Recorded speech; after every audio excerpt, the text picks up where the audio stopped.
မင်္ဂလာပါကျွန်တော်အခုဗီဒီယိုမှာတော့ဒါChatGPT ပေါ့နော် ChatGPT ကိုမှာ free နဲ့ပေါ့နော်ကျွန်တော်တို့ဒီအင်္ဂလိပ်စကားပြောဘယ်လိုလေ့ကျင့်လို့ရလဲဆိုတော့ကျွန်တော်ပြောပြမှာဖြစ်ပါတယ်ရှေ့ကဗီဒီယိုတစ်ခုမှာတော့ကျွန်တော်တို့ English writing ပေါ့နော်ကျွန်တော်အင်္ဂလိပ်စာရေးသားကိုဒီ ChatGPT နဲ့ဘယ်လိုတိုးတက်အောင်လုပ်လို့ရလဲဆိုတော့ပြောခဲ့တယ်အခုကတော့ဒါစကားပြောမှာပေါ့နော်အပြန်အလှန်သူနဲ့စကားပြောမှာဒါ free နဲ့ပဲသုံးမှာပါကျွန်တော်မှာဝယ်ထားတဲ့ဒီ GPT-4 ရှိတယ်ဝယ်ထားတာဆိုရင်လည်းဒီပါလဲဒီဈေးကြီးပေးဝယ်ထားတာမဟုတ်ပါဘူး line ပေါ်ကတွေ့ရနော် share account လေးကိုပဲနော် team account ပဲပြောမလားအဲ့ဒါလေးကိုပဲကျွန်တော်တို့1000ခွဲနဲ့ဝယ်ထားတာဖြစ်တဲ့အတွက်ကျွန်တော်ကတော့ဒါသူနဲ့ဆိုရင်တော့အကန့်အသတ်နည်းပြီးတော့ကျွန်တော်သုံးနိုင်တယ်ပေါ့နော် free မှာဆိုရင်တော့ဒါအကန့်အသတ်တွေကတော့ရှိမယ်ပေါ့နော်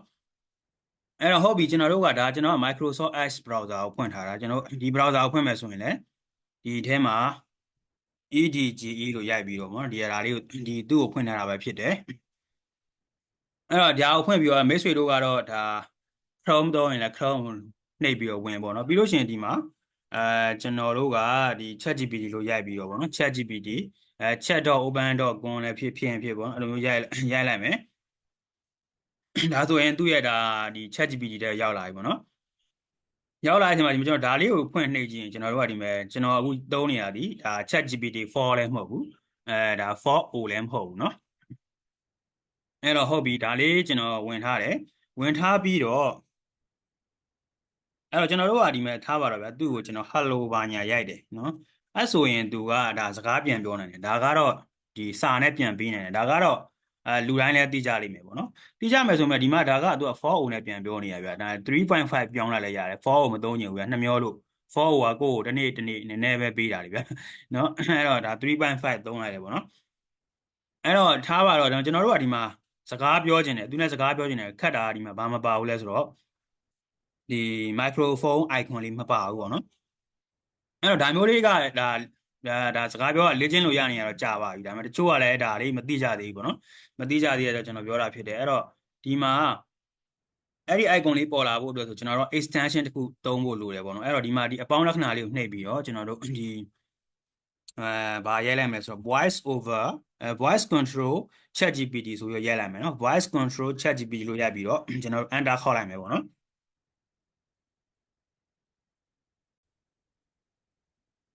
်ဟုတ်ပြီအဲ့လိုမျိုးရိုက်လိုက်လို့ရှိရင်ကျွန်တော်ဒီမှာ extension ထည့်လို့ရတဲ့နေရာတွေအများကြီး link တွေအများကြီးတွေ့ရလိမ့်မယ်เนาะအောက်ဆွဲလိုက်ရင်လည်းအများကြီးတွေ့ရမယ်အဲ့တော့မိတ်ဆွေတို့တခြားဟာတွေလည်းစမ်းကြည့်ပေါ့เนาะကျွန်တော်ကတော့ကျွန်တော်စမ်းထားတဲ့ဒီတစ်ခုလေးပဲပြပေးမယ်ဒီမှာကျွန်တော်တို့ဒီမှာ voice control for ဒီ ChatGPT ပေါ့เนาะသူ့ကိုနှိပ်ဝင်လိုက်မယ်သူ့ကိုနှိပ်ဝင်လိုက်လို့ရှိရင်သူကကျွန်တော်တို့လက်ရှိသုံးနေတာကเนาะဒီ Chrome မဟုတ်ဘူးပေါ့เนาะ Chrome မိတ်ဆွေတို့က Chrome သုံးနေဆိုကျွန်တော်ဒီ Chrome ကိုနှိပ်ရမယ်ကျွန်တော်ကတော့ဒါသုံးနေရဖြစ်တဲ့အတွက်ဒါကိုနှိပ်လိုက်မယ်เนาะဒါကိုနှိပ်လိုက်ရင်သူကဒီမှာget တို့ဘာညာလာပေါ်နေရပေါ့နော်ဒီကျွန်တော်တို့ Chrome မှာဆိုရင်တော့ကျွန်တော်တို့ဒီနေရာမှာ add to Chrome လို့ဘာလို့ပေါ်ရင်လဲပေါ်မယ်ပေါ့နော် add extension အဲ့လိုမျိုးတွေပေါ်ရင်လဲပေါ်လိမ့်မယ်ကျွန်တော်ဒါလေးကိုနှိပ်လိုက်မယ်သူကလည်းဒီမှာ add extension လို့နှိပ်ရတယ်နော် add extension ကိုနှိပ်လိုက်လို့ရှိရင်သူကဒီ ChatGPT ကိုတစ်ခါတည်းဖွင့်ပေးတာလည်းဖြစ်နိုင်တယ်နော်တစ်ခါတည်းtab တစ်ခုဒီမှာဟုတ်တယ်နော်တစ်ခါတည်းဖွင့်သွားတာကိုတွေ့ရတယ်အဲ့တော့ကျွန်တော်ဖွင့်ပြီးသား tab ကြီးကိုတော့ကျွန်တော်ပိတ်လိုက်မယ်အဲ့တော့ဟုတ်ပြီကျွန်တော်တို့ဒီမဲ့သူကဒါဆိုရင်ဒီမဲ့ microphone ပုံစံလေးကဒီအောက်မှာပေါ်နေပြီဗျာအဆင်ပြေနေပြီအဲ့တော့ဒါလေးကို okay let's go နဲ့ကျွန်တော်ထပ်သွားလိုက်တယ် next နဲ့ထပ်သွားလိုက်တယ်ပြီးရင် done ပေးလိုက်တယ်ပေါ့နော်ဒါဆိုရင်ကျွန်တော်တို့ကဒီမှာ language တွေရွေးလို့ရတဲ့နေရာကိုလည်းတွေ့ရလိမ့်မယ်ပြီးရင်ဒီမှာစကားပြောလို့ရတဲ့ microphone လေးလည်းတွေ့ရလိမ့်မယ်အဲ့တော့ကျွန်တော်တို့ကစကားပြောဖို့အတွက်ဒီ microphone ကိုတစ်ချက်နှိပ်ပြီးတော့เนาะဒီလှုပ်လိုက်ရပြီလုံးဝဖိထားကြမလို့သူ့ကိုတစ်ချက်နှိပ်လိုက်တယ်နှိပ်လိုက်ပြီးတော့ကိုပြောချင်တာတွေပြောမယ်ပေါ့နော်ကိုပြောချင်တာတွေပြောမယ်ပြောပြီးရတဲ့ကျွန်တော်တို့ကဒီပြောပြီးပြီဆိုမှတစ်ခါဒီနေရာကပေါ်နေတဲ့တခြား icon လေးပေါ့နော်အဲ့ဒီတခြား icon လေးကိုကျွန်တော်နှိပ်ပေးရမှာဖြစ်တယ်ပေါ့ဟုတ်ပြီအဲ့ဆိုရင်ကျွန်တော်ဒီမှာစမ်းကြည့်မယ်ပေါ့နော်စမ်းပြမယ် Hello I am Yemin from Myanmar နောက်ကမြန်မာဆိုတော့ပျောက်သွား Hello it's great to meet you How can I assist you today ဟုတ်ပြီမျိုးလေးတွေပြောလို့ရတယ်ကျွန်တော်ကဒီမှာရဲမင်းပြောတယ်သူတို့ကရဲမန်းပဲเนาะကျွန်တော်အရင်တစ်ခါကျွန်တော်အကိုရီယန်သင်တန်းတစ်ခုတက်တုန်းကကျွန်တော်အတီးတယောက်ရှိတယ်ကျွန်တော်ကိုရဲမန်းအဲ့လိုမျိုးပဲခေါ်တာအဲ့တော့ကျွန်တော်ထပ်ပြောမယ်ဒါထပ်ပြောပြမယ်ထပ်ပြီးတော့လေ့ကျင့်ကြည့်မယ်ပေါ့เนาะဒီကျွန်တော်တို့မြန်မာတွေရဲ့ထုံးစံတိုင်းပေါ့ဗျာငပိတန်တို့ဒါတမာချင်းတန်တို့တော့သီးခံပေါ့အဲ့တော့ကျွန်တော်ပြမယ်ပေါ့เนาะကျွန်တော်သူနဲ့ဘယ်လိုတွေထပ်ပြီးတော့ ပြောလို့ရလဲပြမယ်သူကဒီမဲ့တွေ့ရတာဝမ်းသာပါတယ်တဲ့ဒီငါမင်းကိုဘာကူညီလို့ရမလဲပေါ့နော်ဒါမျိုးတွေပြောလာတယ်အဲ့တော့သူနဲ့ဒါအင်္ဂလိပ်စကားပြောလေ့ကျင့်နေဆိုပြီးတော့ကျွန်တော်ပြောကြည့်မယ် I just want to practice speaking English with you Of course. I'd be happy to help you practice your English. Is there a particular topic you'd like to talk about, or would you prefer to have a general conversation? အဲ့တော့ဒီမှာသူနဲ့အင်္ဂလိပ်စကားပြောလေ့ကျင့်နေဆိုလို့ပြောလိုက်တယ်ဒါပေမဲ့ယူတော်ပြောင်းနေနော်နောက်မှာကိုပြောတာဒီသူမရှင်းတဲ့သဘောလည်းဖြစ်မှာပေါ့လေအဲ့တော့နော်အဲ့တော့ဒီမှာသူကတော့ဟုတ်ပြီလေ့ကျင့်နေမင်းဘယ်စကားဘယ်အကြောင်းအရာအကြောင်းပြောလေ့ကျင့်လို့ရတယ်မင်းဘယ်အကြောင်းအရာအကြောင်းပြောချင်လဲပေါ့နော်သူကအဲ့လိုမျိုးမေးအဲ့တော့ကျွန်တော်ထပ်ပြောကြည့်မယ်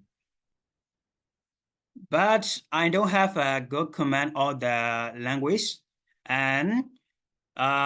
my pronunciation is not very good either.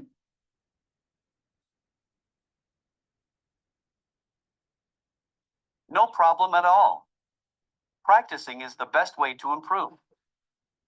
Let's start with some simple sentences. I can help correct your grammar and pronunciation. How about we begin with introductions? Can you tell me a bit more about yourself, such as what you like to do for fun or what you are studying? အဲ့မှာသူဒီမှာပေါ့နော်ကျွန်တော်ကဒီမှာဒီစီကျွန်တော်ပြောတာ command ကဒီ command မဟုတ်ဘူးเนาะဒါပေမဲ့ကိုယ်စကားပြောတာမပြီးတာဖြစ်မှာပေါ့နော်အဲ့မှာ तू ကကျွန်တော်ကအင်္ဂလိပ်စကားပြောလဲမကောင်းဘူးအင်္ဂလိပ်စာလည်းမကောင်းဘူးပြီးရင်ဒီ pronunciation လည်းမကောင်းဘူးလို့သူ့ကိုပြောလိုက်တယ်เนาะဒါပေမဲ့ तू ကပါလဲပြဿနာမရှိဘူးပေါ့နော်ဒါလေ့ကျင့်လို့ရတယ်ဘာညာသူကပြောတယ်ပေါ့နော်ပြောတယ်အဲ့တော့ဟုတ်ပြီဘာထပ်ပြောရင်တော့ကောင်းမလဲပေါ့နော် Okay but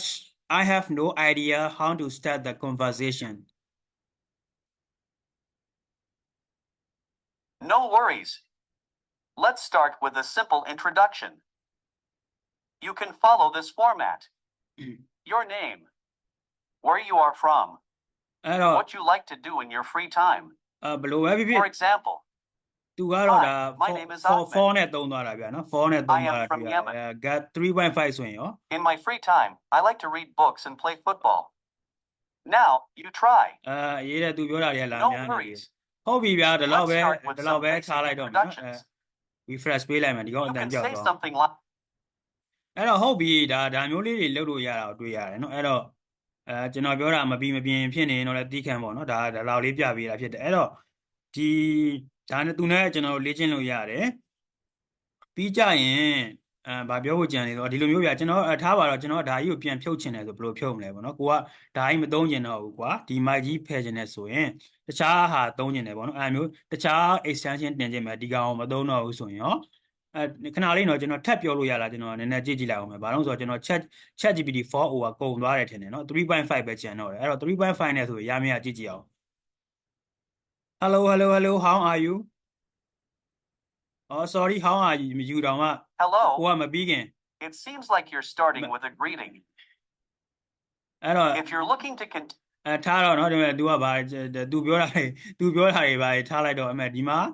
ကျွန်တော်ကအဓိကဘာလဲဆိုတော့ဒီထပ်ပြောလို့ရသေးလားစမ်းကြည့်တယ်ရတယ်ဗျအဲ့တော့ तू က ChatGPT 4o ရဲ့ free ပေးထားတာကုန်သွားလဲ 3.5 နဲ့ကထပ်ပြောလို့ရနေရဆိုတော့ကျွန်တော်တို့အများကြီးလေ့ကျင့်လို့ရနေတဲ့သဘောပဲเนาะအဲ့တော့ကောင်းပါတယ်ဒါလေးတော်တော်လေးအဆင်ပြေလိမ့်မယ်အဲ့တော့ဟုတ်ပြီကျွန်တော်တို့ဓာကြီးကိုဒါပေမဲ့မကြိုက်တော့ဘူးသူကျွန်တော်ဘယ်လိုပြန်ဖြုတ်မလဲပေါ့နော်အဲ့ဒါဆိုရင်ကျွန်တော်တို့ဒီမှာအဆက်လေး30ရှိတယ် Chrome မှာဆိုရင်လည်းအဲ့လိုမျိုးနေရာမှာရှိပါတယ်เนาะအဲ့ဒါလေးနှိပ်လိုက်ပြီးတော့ကျွန်တော်တို့ကဒီ extension ကိုကျွန်တော်ထပ်နှိပ်ဝင်လိုက်ပေါ့နော်အဲ့ extension ထဲမှာကျွန်တော်တို့ဒီ manage extension ကိုဝင်ပြီးတော့အဲ့ဒါဆိုရင်ကျွန်တော်တို့တင်ထားတဲ့ extension တွေကိုတွေ့ရလိမ့်မယ်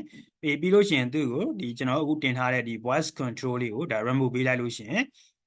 သူမရှိတော့တာကိုတွေ့ရမှာဖြစ်ပါတယ်ကျွန်တော်ကတော့ remove မလုပ်တော့ပါဘူးဒါဖြုတ်နည်းလေးပြတာပါဟုတ်ပါပြီဒီလောက်ဆိုရင်တော့ကျွန်တော်တို့လေ့ကျင့်လို့ရလိမ့်မယ်ထင်ပါတယ်ဒီလောက်ပါပဲ